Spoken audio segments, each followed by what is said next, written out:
Mayor Kevin Cotton, City of Madisonville, joined with Jack Whitfield, Judge Executive of Hopkins County. Good afternoon, Brecken. And Judge, we have... And I put all the information on that sheet, so.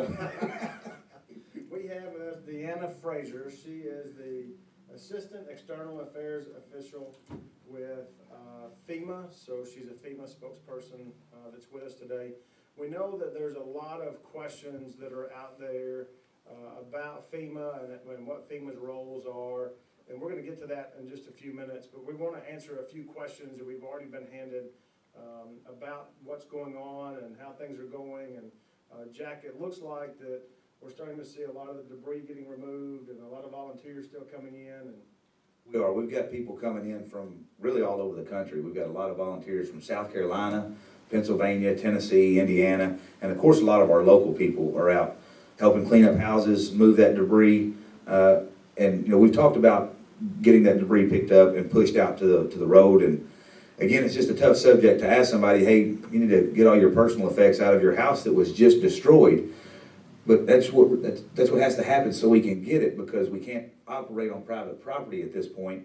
So using those volunteers that are here that have equipment to get the debris pushed up to the road, because over the next couple of weeks we'll begin to have contractors hired that will come in with large grapple trucks and heavy equipment, and they'll be going down the roads to pick up all that debris so we can begin the cleanup process. It's already begun fairly well, but it's going to accelerate, and it's just been amazing to see all the volunteers show up.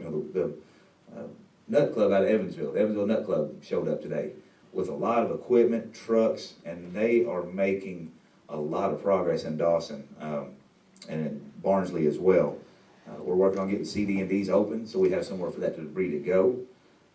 there's been a lot of discussion about that, and I'm not sure that everybody's really aware of the process that you've had to go through over this past week to try to get those landfills opened up in order to take that debris. So why don't you talk a little bit about that real quick, about what that process has looked like and kind of where we're at now and why we're starting to see some of that debris getting removed. Yeah, well, in large measures, that process looked like chaos for a while. But we had some people reaching out that had some property that they had to go through the state, the EPA, to get permitted to do that. So right now we've got one out on Rialto Road. And there's really nothing else on Rialto Road. It's out towards St. Charles off of 62. We've got a CD&D opened up there where most of the debris is going right now. We're working on a few others. We'll possibly get one open at our Barnsley landfill, the old landfill location. And we're trying to get it set up so that when people come out there, this is all going to end up eventually, if we do things right, getting paid for by FEMA. That's the expectation, especially with the president's announcement of 100% reimbursement. So the county's going to have to pay for all the debris removal and then hopefully get reimbursed. If we don't, it's going to make the next election really tough. Well, there's also there's a time frame that was put on that as well. So you only had 30 days from the date of the declaration, which was on December 12th, right? Yeah. So we have to have that debris, as much of that debris removed as possible by the 30-day mark in order to be reimbursed at 100%. Yeah, so over at the county, we're jumping through a lot of hoops. The state is helping out a great deal. I've got a guy from the Army Corps of Engineers that's going to help coordinate that debris removal, coordinate between the county and FEMA. And we've got some subject matter experts from the state emergency management that are coming in to help us to work through these processes, because this is something that I've never had to do, and I don't think you've ever really been directly involved in tornado cleanup, other than going and helping people out whenever it happened back in 2005. But yeah, I've been on the other side of it, not on this side. Yeah, it's a whole different animal, and it's a huge undertaking to get the county cleaned up. But I want everybody out there to know that it's been affected, that we're going to get it cleaned up, and with help from FEMA and private donors that are given, we're going to get this county rebuilt. Dawson is going to come back to life. Barnsley is going to, we're going to have a lot of new houses out there. We saw during the pandemic, Jack, that we talked several times about how this community really cares about each other, and the united front that we saw What about now? What are you seeing now with that community that Oh, cares? it's amazing, you know, as divided as we can be when it comes to politics or COVID or so many other things. You let a disaster like this hit Hopkins County, there is no division right now. I mean, it's just everybody jumping in and helping their neighbors. You know, this past week has been the embodiment of the second greatest commandment. You know what that one is? Love your neighbor as yourself. Of your neighbor. That's right. And everybody in Hopkins County and so many other areas are acting like neighbors right now. And I hope we can figure out how to make this continue going forward. You know, when we get cleaned up and things are somewhat back to normal, to keep that memory of what it's like to pitch in and just be one community. You know, we've seen a lot of volunteer organizations, a lot of just individuals, private business owners that saw it on the news. I was talking to one today from Pennsylvania. They drove down, they made a very large donation of goods, including a tractor trailer load of lumber that was delivered down to Dawson Springs because that's where they wanted it to go. But one of the questions is about the Volunteer Command Center and whether or not there's somebody there all day, or if volunteers have to be there at 8 a.m. to get their job tasks. The answer to that is you can go pretty much throughout the day. They get there around 7:45 in the morning, and they're going to leave at 4 p.m. So if you get there any time in between that time frame, the Volunteer Command will give you a task, will give your organization or your group a task. One of the reasons that it was a little slow in the beginning is we had to have property owner permission in order to put volunteers on the property. So, Jack, you all were able to get that out, right? Yeah, we've got a bunch of hold harmless agreements and right of entry, and this is really does a few things. One, protects the volunteers, you know, and lets them go onto somebody's property and not worry about being sued or whatever. But the main thing is it gets us a list of the addresses that are ready to be cleaned up, ready to be pushed to that the roadside. And please, if you're out there pushing, don't push material on the road. Leave it back far enough that it does not impede traffic. But you know, it's going to take 3 or 4 rounds for trucks to come through and get it, because we know as we pick up a load on the side of the road, there's still more behind it that's going to get pushed up. So, but yeah, anytime you show up there across from the marathon, right off the Dawson Springs exit off I-69, we've got somebody there to help with those addresses and locations that people can go to that want to volunteer and help, whether it's with equipment or hands in a pair of work boots.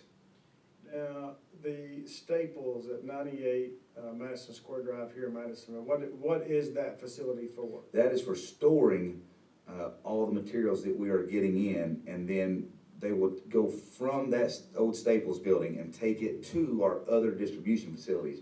So if you have been affected, if you've lost your home or a lot of possessions and you need anything, we probably have it available at one of the distribution sites that we're getting ready to talk about, because the outpouring of material support it's been just fantastic.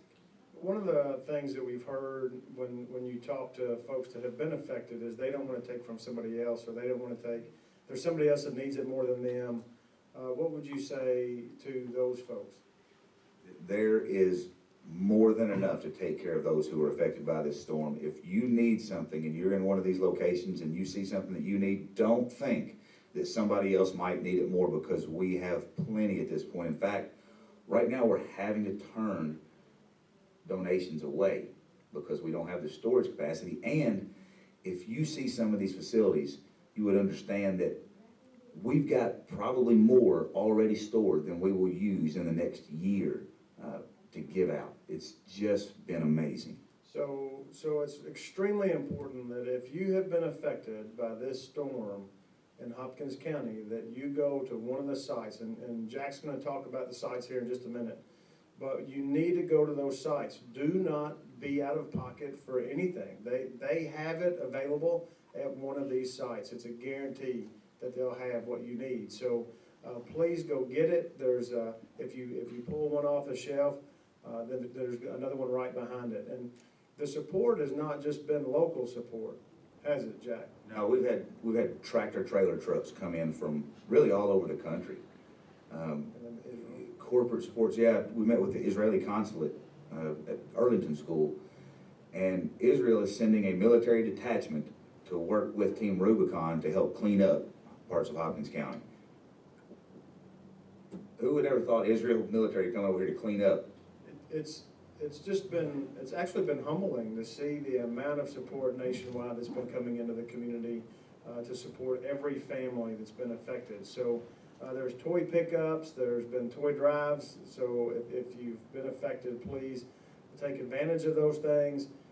You're doing us a favor by taking those items, and you're blessing those that have sent those down here to support you. So Speaking of that, the toy drive. So if you were affected by these storms, if your child has lost not just the toys that are under the Christmas tree this year, but all of them that they ever had, today at the archery complex, we are giving away toys. And that building has got a world of toys in it, bicycles everywhere. Now today, we are asking that it just be those affected by the storm, because we know those kids just lost everything. There's enough there, we may end up opening it up to anybody that just needs a little assistance right now. But for now, we want the tornado victims to come in, and you can load your child up for Christmas. You can replace a lot of what they lost, and there's gonna be other toy drives going on as well, where you can come pick up stuff for your kids. So if you can't make it out there today, stay tuned and we'll get you some more information for other locations that it's gonna be. So the Staples Intake Hub is not for individuals to just show up to go shopping. That is a distribution warehouse that we are able to submit out. They submit requests every morning, and then we're able to send the inventory out to all the different sites. And Jack, you have a list of those sites, right? Yes, and you know, I had somebody say, why do you have these sites set up in some of the areas that weren't affected? Well, we know people that lost Rome in Barnsley, they may be staying with family in Arlington or in Madisonville or in Hanson. So we've got a lot of sites set up, and the goal was, if you need material because your house was destroyed or you lost a lot of stuff, to have somewhere nearby, wherever you're staying. So we've got sites set up at Arlington Elementary School. That'll probably be the first one closed down because they're gonna have to go back to school pretty soon. But for right now, it's still set up at Arlington. St. Charles City Hall, the River Church in Nortonville, Morton's Gap Christian Church, the Nebo Community Center, Richland Missionary Baptist Church, Covenant Community Church, Christ the King, Oh So Sweet on Arch Street here in Madisonville, First United Methodist Church, Richland Baptist Church, Zion Temple AME Zion Church, Dawson Springs School, the Star of Bethlehem, First Baptist Church in Dawson Springs, the Revival Center in Dawson Springs, and Dunn Missionary Baptist Church in Dawson. So there's sites set up everywhere, and this list isn't even exhaustive. I think you've got a couple others. Yeah, we have the YMCA also has some supplies there, and then the Life Christian Center over on Princeton Road here in Madisonville as well. So you can see that there's several different opportunities for you to go and get the supplies that you need. And again, it's any supply. If you need toothpaste, please take more than one tube of toothpaste. We have thousands of tubes of toothpaste that have been sent in. So get what you think that you're gonna need for long term, get what you think that you can store right now, and then definitely utilize that as you run out or if you need some additional support, because we need to get those items into the hands of those that need it. And the next question, Jack, was the donation items that are most needed right now, and really that's space, right? We need, if you're wanting to send supplies into the community, if you can just hold those for us for a week or 2 weeks, and let us continue to take in the 60 truckloads of items that we have already scheduled. That way we can see what the true needs are at that point once we can do that inventory. But if you would just give us the opportunity to have a week or so here to kind of get that inventory squared away, the space that you have where it's sitting right now is more valuable to us than you can really realize. A couple other things I want to talk about real quick. If you're in Dawson Springs or out toward Barnsley, some of these areas, a lot of people's cars were destroyed and they can't get around. So I worked with the PAD Development District and PACS to get some buses running routes in Dawson Springs so you can get to the store or to the school where the supplies are. So if you go to the Penny Ryle Ad Facebook page, there's a map of all the stops for those buses, and we really want people to utilize that service to help get around. if you don't have other transportation, or even if you do, but you don't have to drive everywhere to keep the amount of cars driving through there down, using that public transportation will be great. Let's see. Also, there's an unemployment job search assistance being provided at Dawson Springs School from 8:30 to 3 weekdays. And we've got some mental health counseling being provided by the Pennyroyal Center, and it's set up by the FEMA trailer, which we can give the address to that too. Because going through a tornado, that's got to be tough mentally. I can't imagine the stress of having your house just gone. Well, and you know, Jack, they've moved down to the library parking lot, so it's on Ramsey Street. So they've had to relocate because of the number of folks that were coming in, which is expected to have that volume that's coming in. But they have relocated down to Ramsey Street, which is the library building down in the center of Dawson Springs. So, you know, when we talk about the mental health piece of this, Jack, it's not just those that are affected by the storm itself, but also those maybe that have volunteered in those first 24, 48 hours. There was a lot of things that went on, and we want to make sure that we're remembering all of those folks, and please reach out to somebody. Don't think that you have to take all that in on yourself and deal with it yourself. Reach out to somebody, reach out to a friend. Send a text message that says, hey, I just need to talk for a minute.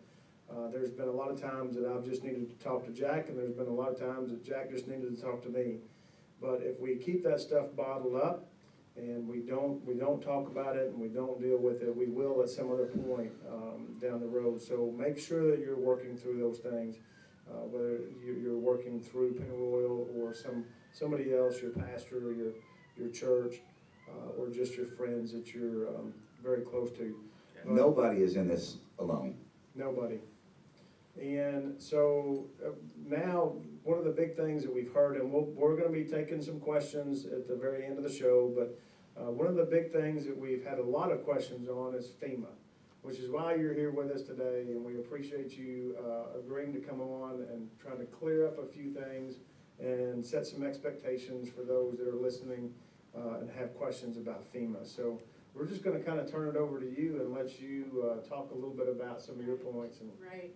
Well, the first thing about FEMA is that you have to apply in order to get any assistance from the federal government. And so in order to do that, they can do that one of three ways. They can call us at 1-800-621-FEMA. That's 1-800-621-3362. They can go online to disasterassistance.gov, or they can download our FEMA app onto their smartphone and register that way.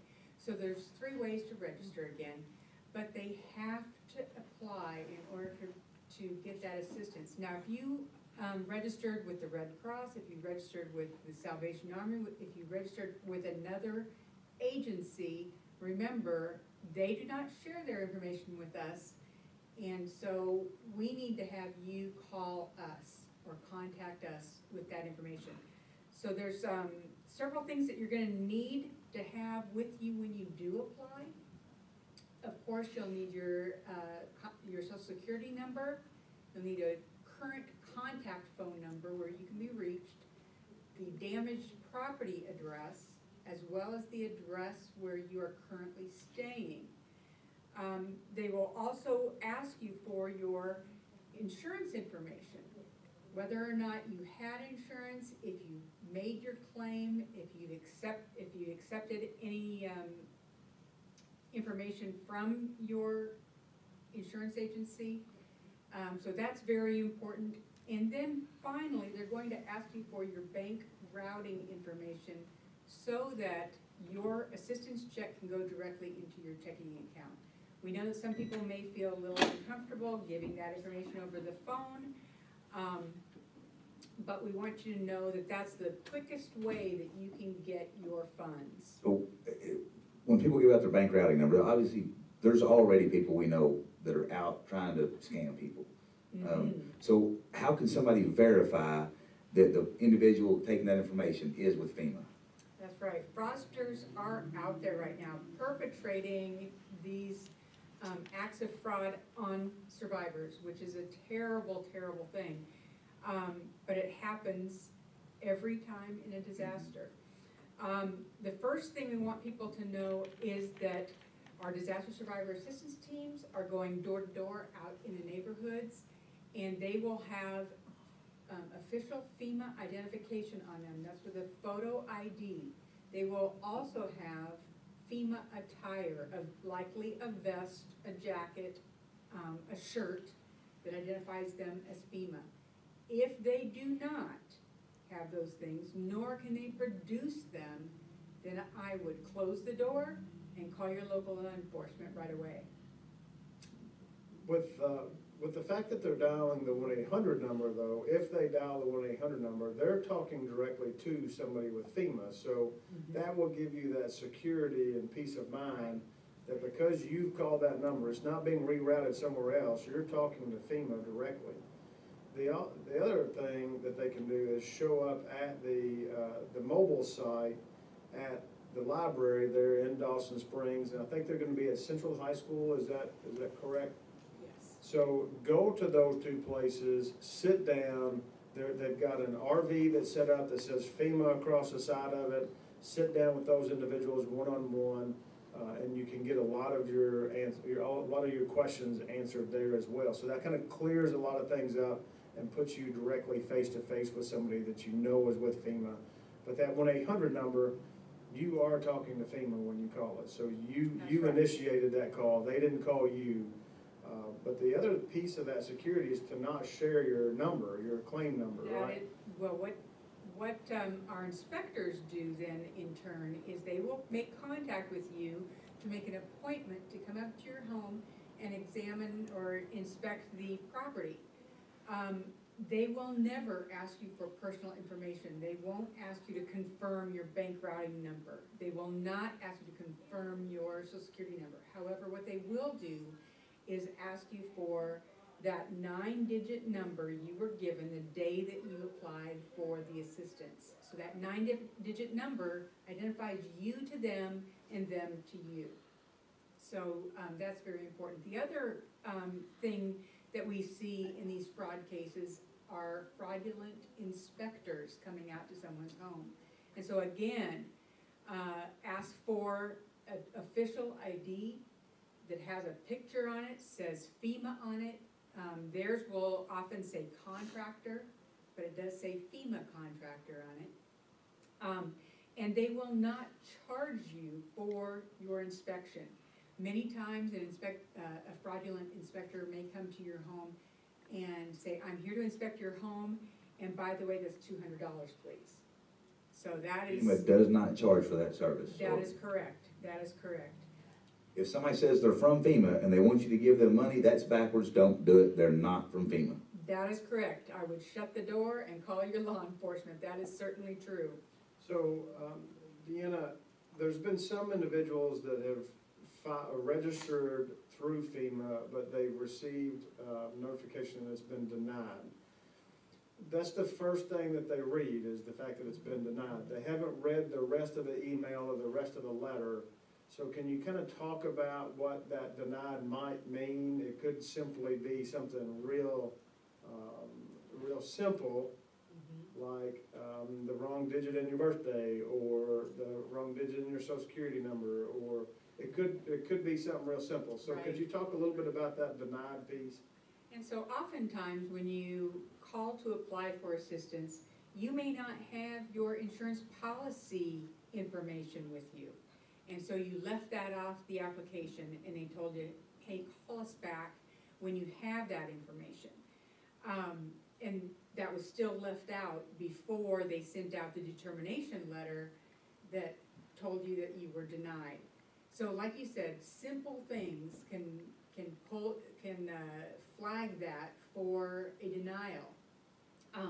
But the basic things are, a missed digit of some kind that does not match up with what they say in the system.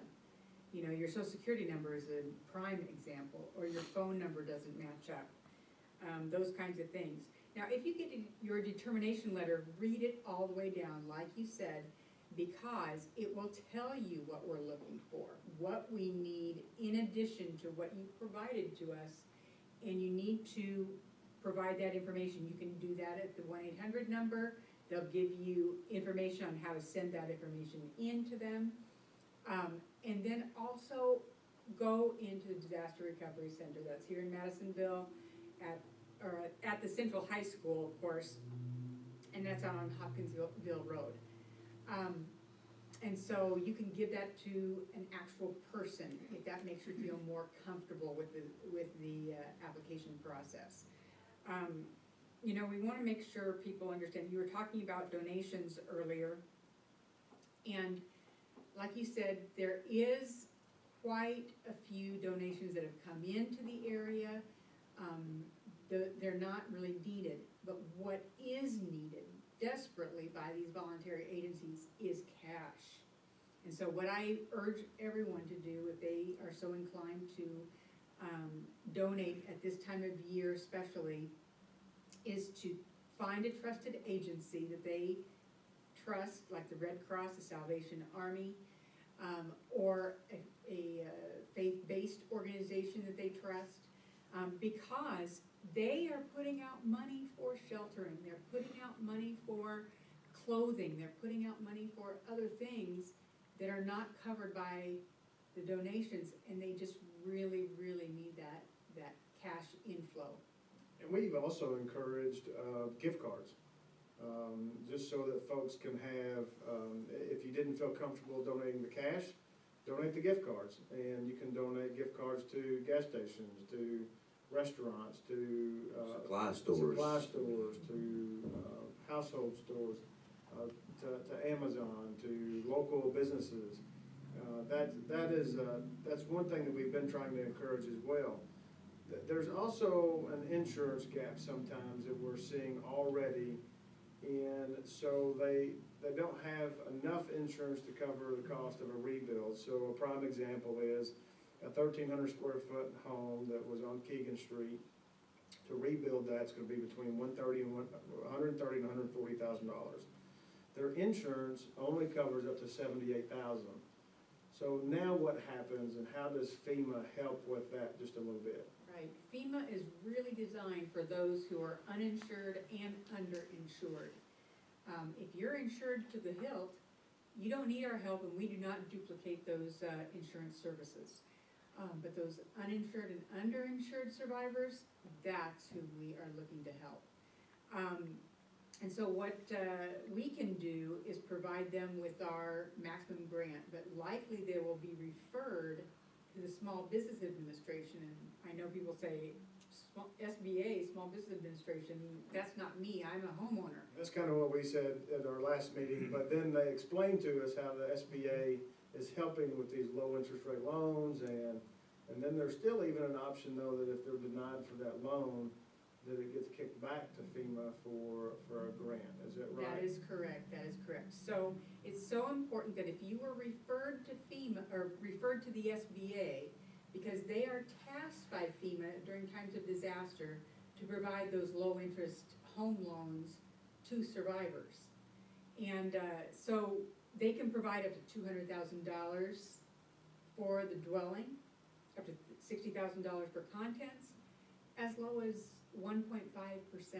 So we realize that you are still paying a mortgage on your current home that is no longer there. And so we understand that taking on another mortgage is the last thing you want to do, but we're trying to make it more palatable at as low as 1.56%, I think is what they're doing. So, however, if you do get denied by the SBA that you don't have the financial wherewithal to fund a loan, they will refer you back to FEMA for additional grant consideration. That will kick you into our other needs assistance program and get you the assistance that you need. Now, the one thing that we did here, Jack, correct me if I'm wrong, but if you get kicked into the SBA side, which is very likely because they're helping process, you still need to fill out that SBA application. Isn't that what they said yesterday? Yes. Go ahead and fill that out completely. Even though you might not need the loan, go ahead and fill that out. Because that's another piece of paperwork that if you don't fill out and it gets kicked back to FEMA, you're gonna have to fill that out anyway. And we're trying to make this as quick as possible for you, to be able to get back on your feet so that we can get this community rebuilt, countywide. Yes, and again, if you get a denial letter, don't get mad and throw it away. Read it, follow the process, all the way through whatever appeals process there may be. It's not gonna be extremely simple and easy. I think FEMA probably does it as easy as they can, but there is a process. Please follow it. Don't get too frustrated and just give up, because you're gonna need some help, and there's help available. And definitely utilize those resources of those mobile sites that are at Central High School and the Dawson Springs Library, because that's one thing that we heard in our meeting was that's gonna put you in front of somebody one-on-one, face-to-face, that they can answer your questions immediately and help you with this process. So again, it's about getting those that are affected in Hopkins County the help that we can get to them as quick as possible, so that we can get you back on your feet and we can start this rebuilding process. Right, right. The one thing that I do want to remind people is that we are here as one of the pieces in the recovery puzzle. We are not the be-all, end-all. We cannot make you whole again. It takes the community, it takes faith-based organizations, it takes FEMA, it takes Salvation Army, it takes voluntary agencies. So it takes the whole gamut of these stakeholders to help survivors actually recover from this disaster. And the things that we can provide, there are 3 types of assistance available. The first of which is rental assistance. Your home is no longer available. It's no longer there. And so you have to find additional rent space, and we can help you with several months of rent.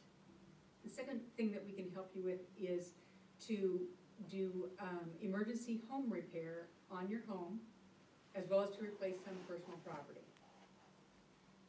So if you have somebody that might just have some damage to their roof, you might be able to help them get their roof patched or repaired to get them back in their home quicker. If they were underinsured or not insured If at they all. were not insured, we would certainly try to help them as much as we possibly could. You know, the first line of defense is that insurance. There's been some other questions about vehicles. Yes, if you have a primary vehicle that is your sole vehicle for transportation, FEMA may be able to help you with that. Of course, you're going to get referred to SBA. If you get kicked back, we can possibly help with financial assistance to help you buy a new vehicle.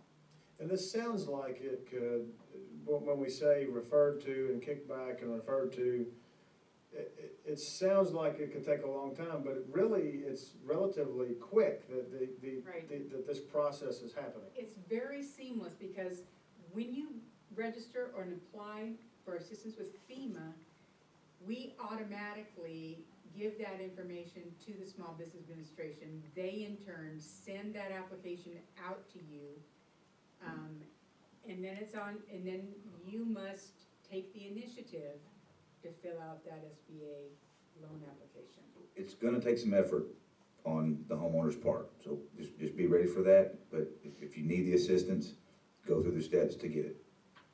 So we need to be checking on our neighbors. Is that what you're saying, Jack? We do, and I would be remiss to not just remember to say thank you to all the people that are out there helping right now. So many volunteers, but also to remind everybody to be careful. We are in a disaster area. There are nails, there is sharp metal everywhere, and the people that are out there working, please be careful, take care of yourself. The ones that have been volunteering every day, stop and take a breath. Your mental health and physical well-being, you just can't go wide open all the time, especially when you look around and just that stress from seeing what's happened. But I can't express the amount of support and love we've seen from our community and the amazement that it has shown. It's been unbelievable to see it. From Saturday, still raining. And there are sheriff's deputies and MPD and Dawson Springs PD that you expect to show up pretty quick. But then everybody else started showing up too. Still storming, and they're out there doing searches. I think we searched every house 3 times before it got daylight in one night. The volunteer fire departments, just, man, this community comes together. And the resiliency that I see from these communities is nothing short of amazing. You know, the individuals here in this state come together. And like you said, they have divisions in other areas of their life, but in a time of disaster, they have come together and wrapped their arms around each other. So is there anything from a FEMA standpoint that we haven't covered? I just want to cover the application number and website one more time for people. And that's 1-800-621-FEMA, 1-800-621-3362. And the disasterassistance.gov is the online website. And if you have a smartphone, you can download our app and register there. But take advantage of the mobile registration intake center that's in Dawson Springs, at the library, as well as the disaster recovery center that's at Central High School. All right, so I think we might have a couple of questions. We have one question that we're gonna take. One question that we have is in reference to the debris pickup and cleanup. If someone has a vehicle, can just anyone come and clean that up, or does it have to be just a business or a specific vehicle that is doing the cleanup? I haven't dealt with vehicles yet, but any of your personal property, you can have somebody come get it. I mean, if you want to call a scrapyard or whatever and sell it, but you need to go through your insurance company first, especially for vehicles, because I think most of the insurance companies, if you have a vehicle that is insured, they're going to take care of that. That's really all we have, other than we were going to ask for you to repeat the phone number and the website, and you did that for us, so thank you again. Okay, one more time, let's repeat it. Okay, call us to apply for assistance at 1-800-621-FEMA, 1-800-621-3362, online at disasterassistance.gov, or download the FEMA app onto your smartphone. We are definitely still taking volunteer groups. There are over 900, almost 1,000 homes and properties that are affected throughout Hopkins County. So if you are still looking to be a volunteer, to come in, there are opportunities for you right now in this community. So we can't thank you enough for all those that have already been here, those that have called, those that have sent text and words of encouragement.